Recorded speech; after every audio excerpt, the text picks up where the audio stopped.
One of the largest and most rapidly growing Muslim and Arab American communities in the United States lives and works in Dearborn, Michigan. Arabs are the almost half of the city. This Detroit suburb of about 110,000 people is, among other things, home to the Arab American National Museum. The offices of the Arab American News, published by Lebanese-born Osama Siblani, are also found here. We are the oldest, largest Arab American publication in the country. From the time Siblani started the weekly bilingual publication in the 1980s, They meet in the middle, the English and the Arabic. covering each election has posed challenges.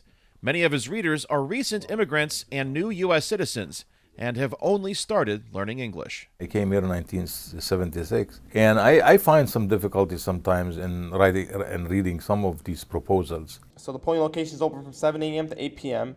Many turn to the Arab American News and other community organizations to understand who and what is on their English language ballots. Arabic is not a language that's covered by the Voting Rights Act. University of Michigan political science professor Dale Thompson says ballot access for those not considered one of the protected classes in the version of the landmark Voting Rights Act that Congress amended in 1975 falls to local officials. It's largely an optional thing that clerks can do if they decide that it serves the voting population well in their particular community. For decades in Dearborn, despite an overwhelming need for ballots written in Arabic, there was no political will to do it. Until now.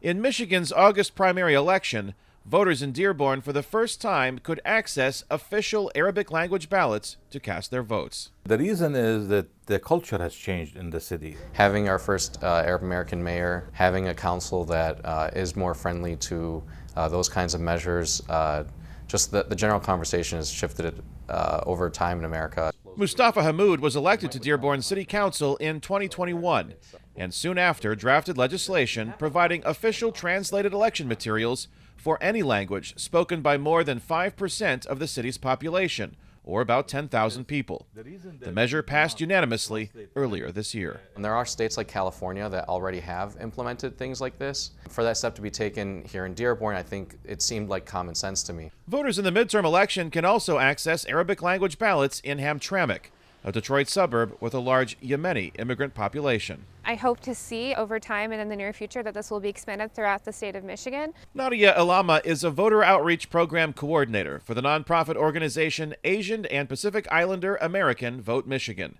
Her parents immigrated from Lebanon and settled in Flint, Michigan, a place where she would like to see access to Arabic language ballots. It's good for us to have this everywhere. While the midterm election is not the first in Dearborn to use Arabic language ballots, it could provide the best indication yet of its impact, given the low voter turnout for Michigan's August primary election.